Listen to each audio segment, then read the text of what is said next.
After I called you an idiot 5 years ago. You know, you keep apologizing for that. That was very funny and also accurate. Wow. Do you know what I did? No, tell me. Well, there was a picture, a photograph of a fox kit, and he said, "What's that?" And I said... And let me say that I said that because I wasn't sure what type of a fox it might be, because you're very knowledgeable. I'm serious. I mean, if you think I can't identify a fox, well, I am you an must idiot. be an idiot. Yeah, exactly. No, I kid, but thanks for having me back. But you said it's a horse, you idiot. It's a horse, you idiot. Yeah. And, you know, and then you were like, he's never going to invite me back. That's a good reason to come back. It only took 5 years. So well, you know, we've had things to do. Yes. And since you gave me this moose, I'm going to give Christy your book, which is Zen and the Art of Moose Photography, which is a fantastic book. Well, thank you. Yeah. Yes. It's, again, the least I can do. But there are so many. I was just blown away by how many pictures of moose are in there. And I've seen a moose 3 times in my life and never... 3 different moose or the same moose 3 times? One was a fox, I think. 3 different moose, 3 different occasions. Okay. And the first time I saw one was on the interstate in Lewiston. And then the second time was in the Allagash, and then the third time was right outside Baxter State Park. Okay, there you go. Great. But you have seen how many? Have you counted? I'm going to say 1 million. I mean, a lot. A lot. A okay. lot. 1 million seems excessive. Okay. A little less than 1 million. Okay. No, it's a lot. I can't tell you how many because I've been at this for now about 15 years, and I've been very lucky.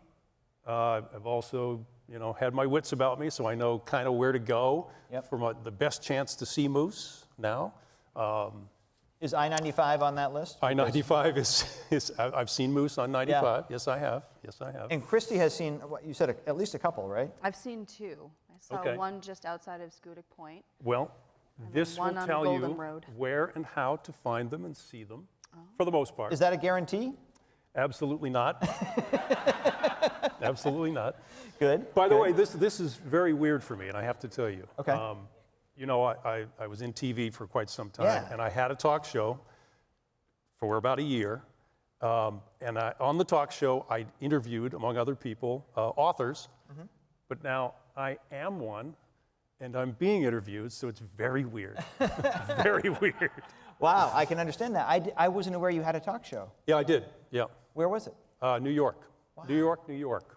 That's amazing. And you were great. I knew you from the NHL on NBC and on ESPN, and you were great there. And now, I mean, it seems like everything you touch turns to gold. He's not an idiot. Lovable idiot, isn't he? Yes. If I were more knowledgeable, I would be offended by that.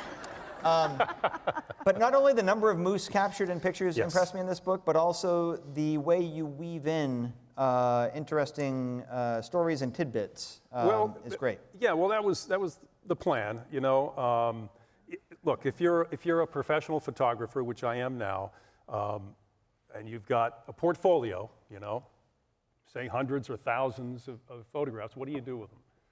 It's very tough to make a living as a nature wildlife photographer these days. Very tough to make a living. So what do you do with those photographs? And how do you stay creative? I mean, we're all creative here. We got to keep creating something, right? So I thought, well, what do I do with the photographs? You know what? I think I've got a book in me. What's that book going to be? And I thought, you know what? I don't want it to be like every other coffee table photo book that we've all seen. I want it to be interesting, hopefully informative, funny, maybe. I hope you think it's funny. It is funny. And I want it to be told in my voice. So having said that, you should know that if you're interested in buying it, it's not for everybody. I don't know. I think we all like your voice. Is that a reasonable assumption? Okay. Yeah. Christy and I were thumbing through it just a little while ago, and some of the fun facts that you put out there are enjoyable. Yes. And now that I've met you, it makes perfect sense. Oh, God. Did you know the word moose is derived from the Algonquin language? They called the animal moosh, meaning twig eater. This gets a bit confusing sometimes because once I heard a bull whisper into a cow's ear, "I love you, moosh." She was understandably baffled. That doesn't sound all that great. natural. Maybe some of it. Put yourself in her shoes. I mean, you'd be baffled too. I would be, for Yes, sure. absolutely. Yes. Yep. So fun facts to amaze your Yeah, friends. there's at least a dozen of those, right? Yep. And it's all very entertaining. Thank you. Thank you. I love how it came together. I love the photography. And I think as Mainers and people that aren't from Maine, we just love looking at moose. And you've captured some absolutely stunning photographs. I appreciate that. And I tell you what, I've been at this, like I said, more than 15 years now. And every time I see a moose, I'm stunned. I mean, I can't tell you how much I love these animals. I cannot tell you. They are they're my zen.